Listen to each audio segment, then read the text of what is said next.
What's up, guys? Hey, Jared Beckstrand here, Doctor of Physical Therapy, ToneAndTitan.com. In this video, I wanted to share with you 4 of the best exercises to build and strengthen your back. The best part is, no equipment required. Let's get into it right now.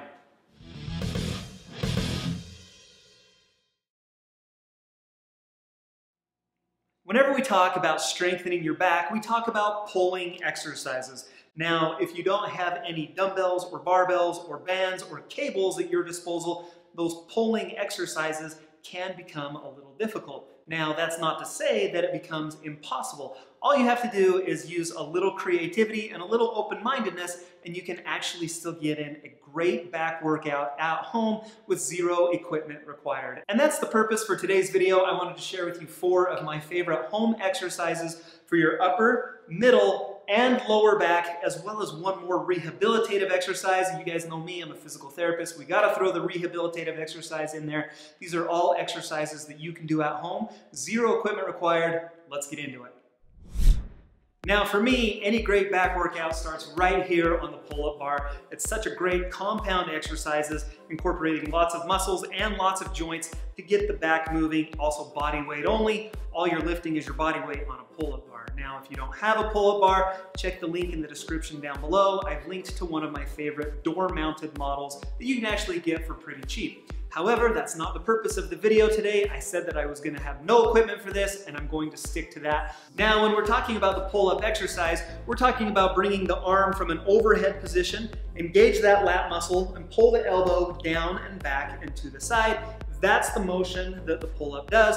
How can we mimic that at home if we don't have any equipment? Well, quite simply, we can do that with the sliding pull down. The only thing that you're going to need for this is a towel and a slippery floor or a slick floor to do them on. Start in a kneeling tall plank position with your hands extended, your elbows extended, and that towel underneath your knees. Now, what you're going to do is use your hands to push your knees backwards. Now, the key here is I want you to use your lat muscles.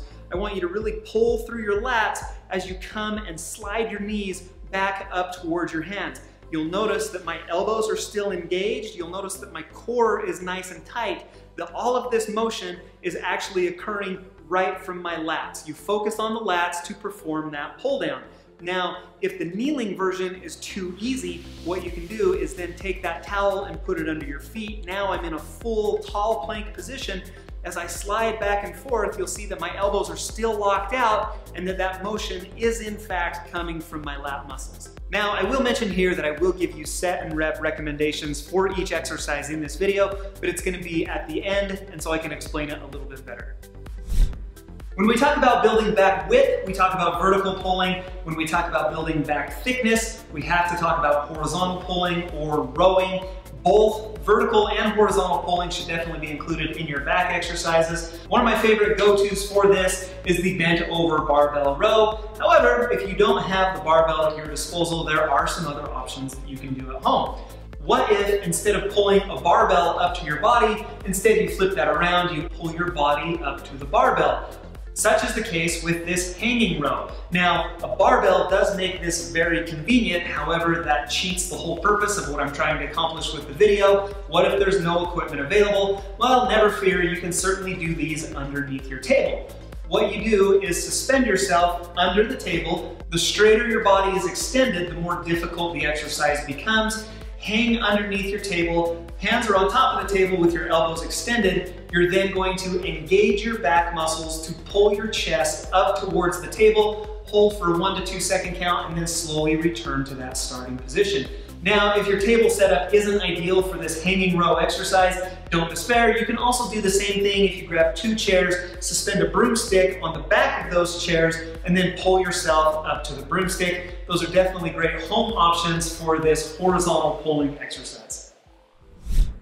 Now, I can't talk back strengthening exercises without mentioning something for that lower back. And of course, when we talk about lower back strengthening, I have to mention the glutes and the hamstrings, as they all love to work together. The glutes and the hamstrings love to work together to extend the hips. Those lower back muscles extend the lower back in an area that we collectively refer to as the posterior chain. Now, if I have my choice of exercises to do this, I'm gonna go for that barbell deadlift. This is a great exercise that's going to promote extension through your glutes, as well as stabilization through your lower back. So what do if we don't have the barbell at our disposal? Well, no fear, we can go with these pulsing eyes or these Superman pulses.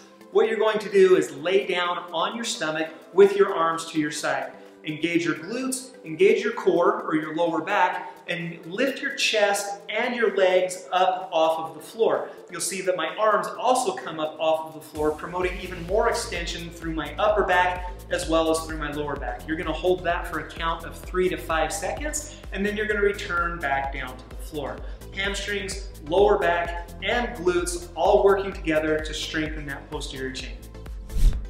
Finally, if I'm going to pick one exercise for your upper back that also serves a great rehabilitative purpose, it's going to be right here on the cable machine doing some face pulls. This is a great exercise that's going to work your middle back, including your rhomboids, your middle traps, as well as your lower traps, and even some rotator cuff as we get into this externally rotated position. Now, if we don't have the cable machine at home, a great alternative to this is going to be some wall angels. This is one of my personal favorite exercises. This is great for posture. This is great for shoulder stability. I even give this to neck pain patients to help them out of the pain and discomfort that they might be experiencing. What you're going to do is stand with your back up against the wall. Your feet can come out from the wall about 8 inches, but I do want your hips, your shoulder blades, and the back of your head in contact with the wall. Bring your arms out to your side with your elbows bent. If you can, try to get those knuckles back to the wall. Your elbows don't necessarily need to touch the wall, but I do want your knuckles there. You're going to engage the muscles between your shoulder blades to keep them nice and tight and strong as you slide your knuckles up the wall just to touch overhead and then slowly return back down to that starting position. Again, we're working all of the muscles between your shoulder blades here, including the rhomboids and the middle traps. The lower traps have to fire in order to get your scapulae into the right position for that overhead motion. And we also get some of the rotator cuff as it has to work hard to hold your knuckles back against the wall. If you've never tried these wall angels before, try them out. I think that you might like them. Now, I did mention earlier in this video that I would give you my recommended number of reps and sets for each one of the exercises in this video, and here it is right here. Because each one of these is a body weight exercise, it's going to be different for each one of you. Some of you might only be able to perform about 3 sets of 10, others might be able to get in 3 sets of 20 or even 3 sets of 30 of each of these exercises. So what I recommend is that you shoot for as many reps as you can in each set, leaving about 2 to 3 reps in the tank. Meaning I don't necessarily need you to take each one of these to failure. Pay attention to your body, listen to your body, and if you can push to that stimulus, if you can push to that fatigue and even to that failure point, I promise that those muscles will get stronger, that they'll increase in size, that they'll increase in strength, and that you'll be happy with your results. I hope you guys enjoyed this video. If you did, go ahead and hit that thumbs up button down below. If you haven't subscribed to Tone and Tighten on YouTube, I'd love to see you back for future videos. You can subscribe to the channel by pushing this circle button right here. If you're interested in more great home workouts, that's a great video that you might enjoy. For back strengthening and back rehab, you might click on that one right there. We'll see you again soon.